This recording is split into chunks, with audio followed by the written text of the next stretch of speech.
Good morning all of student. आज हम पढ़ेंगे पाचन तंत्र का सेकंड पार्ट और उसमें हमने कुछ अंक पढ़ लिए थे। आगे जो अंक आता है वो आता है आमाशय। देखो आमाशय क्या होता है, ध्यान देंगे। आमाशय क्या होता है, ये उदर गुहा के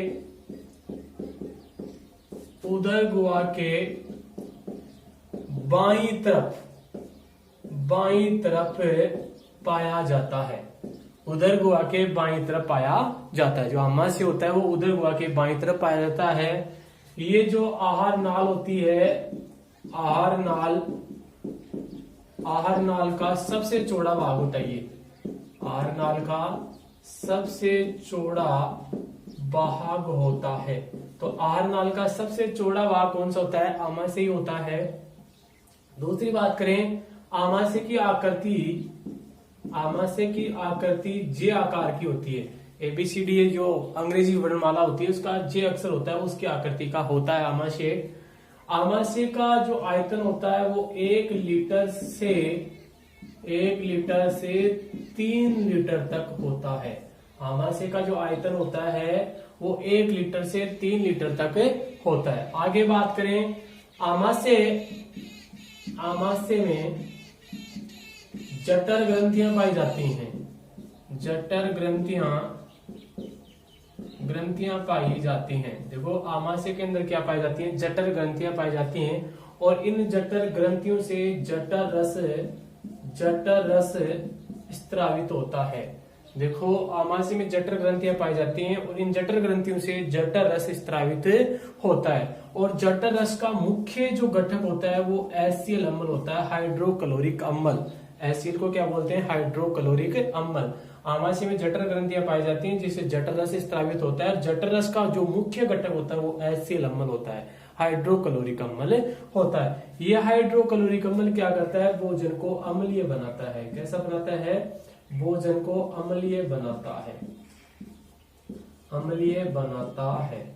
तो भोजन को अम्लीय बनाता है। और आमाशय के अंदर जो अम्लीय भोजन होता है, आमाशय के अंदर जो अम्लीय भोजन होता है उसको हम बोलते हैं काइम। क्या बोलते हैं, काइम। तो आमाशय के अंदर जो अम्लीय भोजन होता है उसको काइम बोला जाता है। क्वेश्चन पूछ सकता है कि आमाशय के अंदर जो अम्लीय भोजन होता है उसको क्या कहा जाता है, क्या कहा जाता है, काइम कहा जाता है। आगे बात करें फ्रेंड्स, तो ध्यान देंगे कि जो आमाशय होता है उसके अंदर जो भोजन होता है वो लगभग 4 से 5 घंटे ठहरता है। तो ये भी क्वेश्चन बन जाता है कि आमाशय के अंदर भोजन कितने समय तक ठहरता है या रहता है, 4 से 5 घंटे ठहरता है। तो ये आमाशय की बात हो गई। दोबारा देखें, आमाशय उदर गुहा के बाईं तरफ स्थित होता है। आहार नाल का सबसे चौड़ा भाग होता है। आकृति की बात करें तो इसकी आकृति जे आकार की होती है। आयतन की बात करें तो इसका आयतन होता है 1 लीटर से 3 लीटर तक होता है। आमाशय में जठर ग्रंथियां पाई जाती हैं जिनसे जठर रस स्त्रावित होता है और जठर रस का जो मुख्य घटक होता है वो एसियल अम्ल होता है। जो एसियल अम्ल होता है वो भोजन को अम्लीय बनाता है। कैसा बनाता है, अम्लीय। और अम्लीय भोजन, आमाशय में अम्लीय भोजन को हम कहते हैं काइम। क्या कहा जाता है, काइम। दूसरी बात बताऊं, जो एसियल अम्ल होता है ये भोजन को सड़ने से भी बचाता है। भोजन को सड़ने से बचाता है। तो एसियल अम्ल ही होता है जो भोजन को सड़ने से बचाता है। क्वेश्चन पूछ लेता है कि भोजन को सड़ने से कौन बचाता है, एसियल अम्ल बचाता है। जठर रस का मुख्य घटक भी क्या होता है, एसियल अम्ल होता है। आमाशय में भोजन कितने घंटे ठहरता है, 4 से 5 घंटे ठहरता है। तो ये किसकी बात हो गई, आमाशय की बात हो गई। एक बार इसे नोट कर लें, आगे देखते हैं। देखो फ्रेंड्स, अगला जो अंग आता है वो आता है छोटी आंत। छोटी आंत, ध्यान देंगे छोटी आंत क्या होती है। देखो छोटी आंत क्या होती है, ध्यान देंगे इधर। ये आहार नाल का सबसे लंबा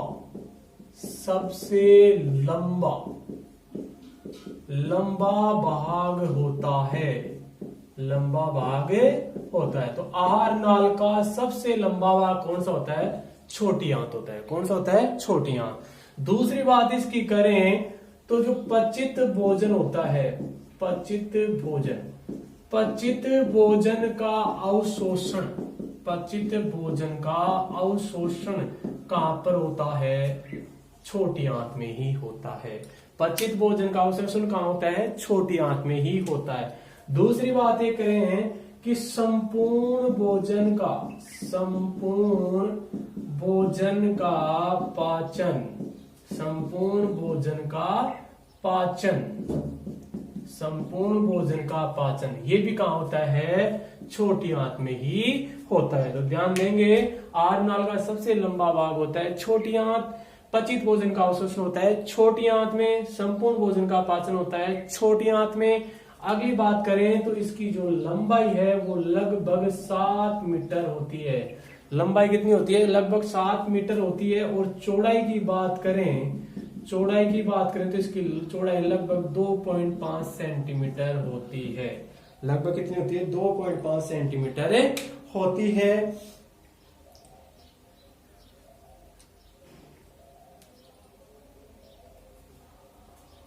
आहार नाल का सबसे लंबा भाग छोटी आंत, पचित भोजन का अवशोषण छोटी आंत में, संपूर्ण भोजन का पाचन छोटी आंत में। 7 मीटर चौड़ाई इसकी लंबाई होती है, चौड़ाई 2.5 सेंटीमीटर होती है। ध्यान देंगे, वसा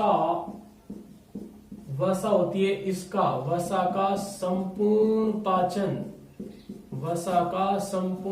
पाचन वो भी कहां पे होता है? छोटी आंत में ही होता है। कहां पे होता है? छोटी आंत में। तो वसा का संपूर्ण पाचन भी कहां होता है? छोटी आंत में होता है। तो ये छोटी आंत की बात हो गई, एक बार इसे नोट करें। फिर बड़ी आंत की बात करते हैं। अब बात करेंगे बड़ी आंत की। किसकी बात करेंगे? बड़ी आंत। ध्यान देंगे, बड़ी आंत क्या होती है? देखो, बड़ी आंत क्या होती है? बड़ी आंत की जो लंबाई होती है, लंबाई की बात करें, बड़ी आंत की लंबाई की बात करें तो लंबाई लगभग 1.5 मीटर होती है। अगर चौड़ाई की बात करें तो लगभग इसकी चौड़ाई 6 से 7 सेंटीमीटर होती है। कितनी होती है? 6 से 7 सेंटीमीटर होती है। बड़ी आंत की लंबाई लगभग 1.5 मीटर होती है, चौड़ाई 6.7 सेंटीमीटर होती है। दूसरी बात इसकी करें तो ये जो अपचित भोजन होता है, अपचित भोजन को मलाशय में धकेल देता है। तो जो अपचित भोजन होता है उसको मलाशय में धकेल देता है कौन? बड़ी आंत। कौन धकेल देता है? बड़ी आंत। दूसरी बात इसकी करें, जो शाकाहारी जंतु होते हैं, कौन से? शाकाहारी जंतु होते हैं, उनका जो संपूर्ण पाचन होता है वो बड़ी आंत में होता है। शाकाहारी जंतुओं का संपूर्ण पाचन वो कहां पे होता है? बड़ी आंत में होता है। कहां पे होता है? बड़ी आंत में ही होता है। दूसरी बात ये करें कि जो बड़ी आंत होती है उसमें जल का अवशोषण होता है, जल का अवशोषण होता है। बड़ी आंत में जल का अवशोषण होता है। तो ये बात हो गई बड़ी आंत की।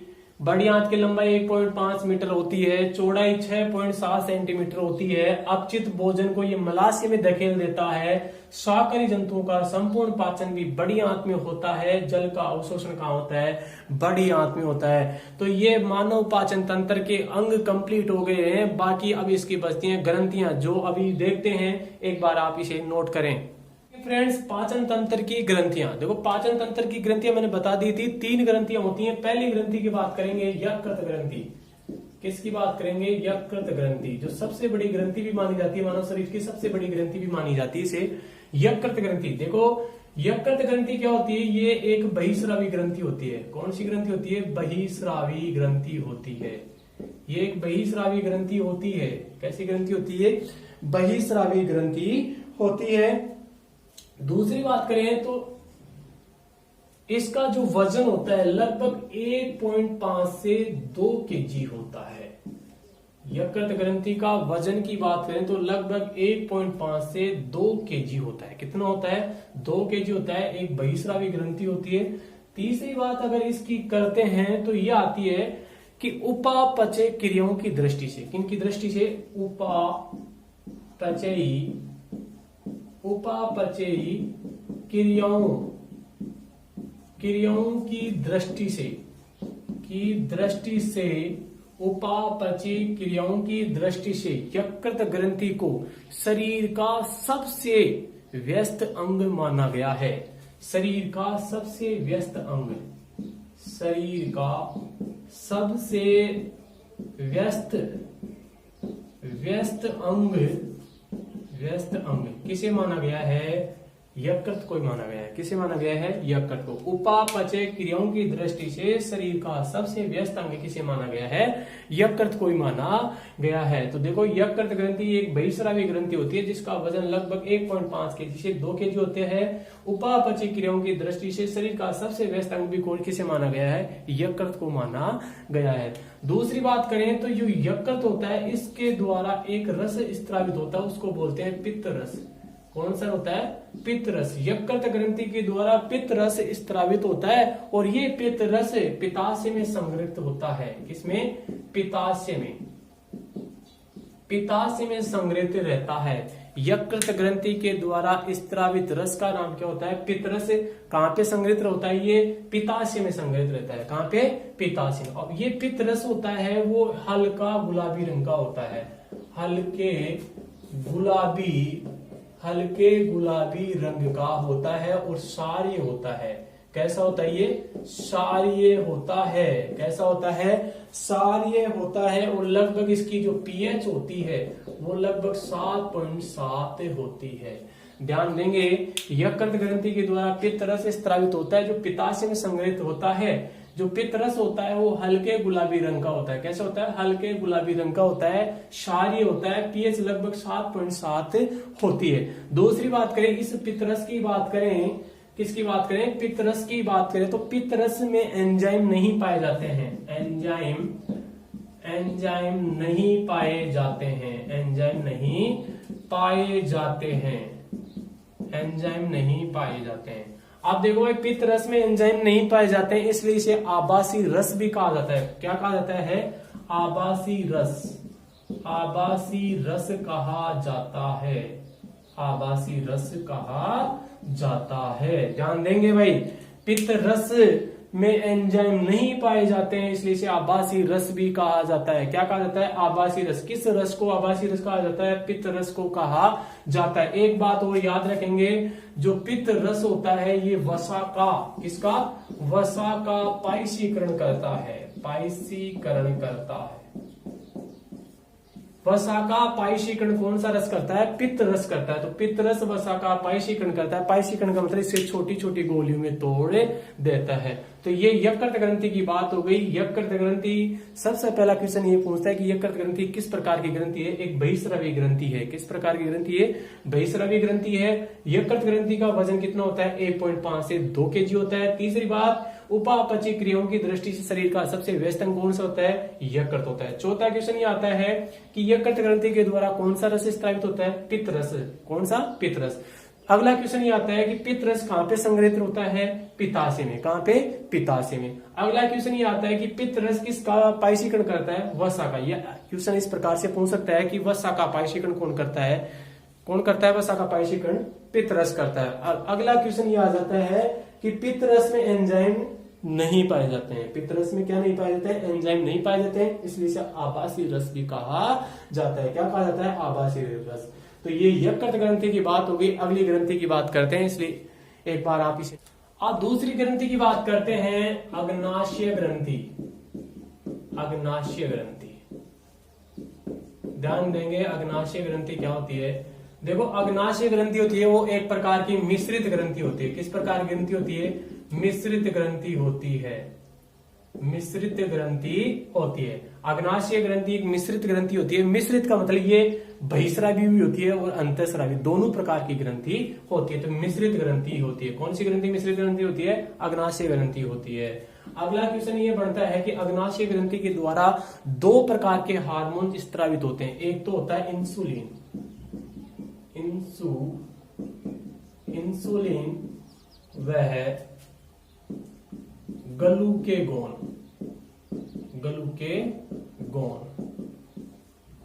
ग्लूकेगॉन नामक हार्मोन से स्रावित होते हैं। नामक हार्मोन स्रावित होते हैं। तो जो अग्नाशय ग्रंथि होती है वो एक प्रकार की मिश्रित ग्रंथि होती है, अर्थात अंतःस्रावी भी होती है और बहिःस्रावी भी होती है। अग्नाशय ग्रंथि के द्वारा इंसुलिन व ग्लूकेगॉन नामक हार्मोन से स्रावित होते हैं। दूसरी बात करें तो अग्नाशय ग्रंथि के द्वारा एक रस भी स्रावित होता है और उसका नाम होता है अग्नाशय रस। अग्नाशय रस स्रावित होता है। तो अग्नाशय ग्रंथि के द्वारा कौन सा रस स्रावित होता है? अग्नाशय रस स्रावित होता है। ध्यान से सुनेंगे, अग्नाशय रस को कहा जाता है पूर्ण पाचक रस कहा जाता है। ध्यान देंगे, अग्नाशय ग्रंथि के द्वारा अग्नाशय रस स्रावित होता है जिसे कहा जाता है पूर्ण पाचक रस। अब ये क्वेश्चन बनता है कि पूर्ण पाचक रस क्यों कहा जाता है इसे? क्योंकि इस अग्नाशय रस के अंदर सभी प्रकार के एंजाइम पाए जाते हैं जो भोजन को पाचित करते हैं, यानी कि भोजन को पचाने वाले सभी प्रकार के एंजाइम इसमें उपस्थित होते हैं। सभी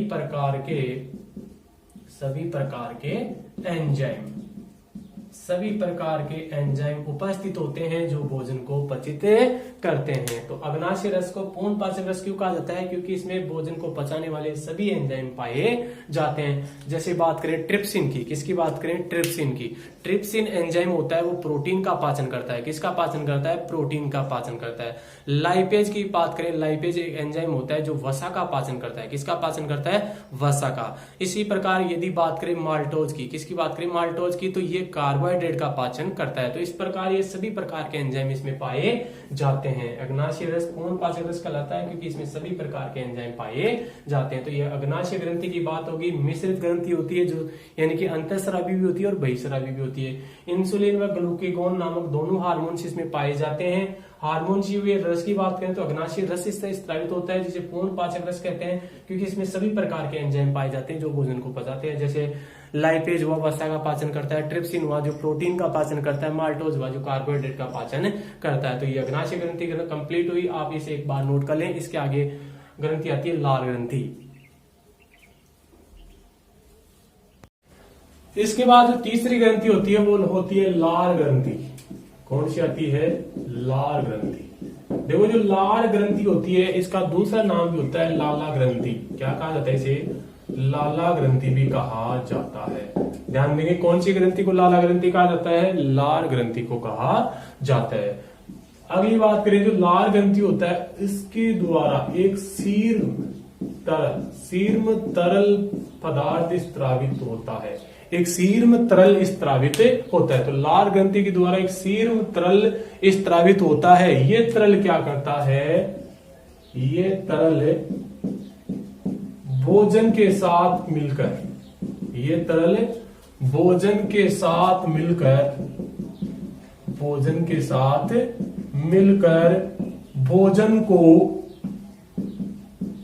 भोजन को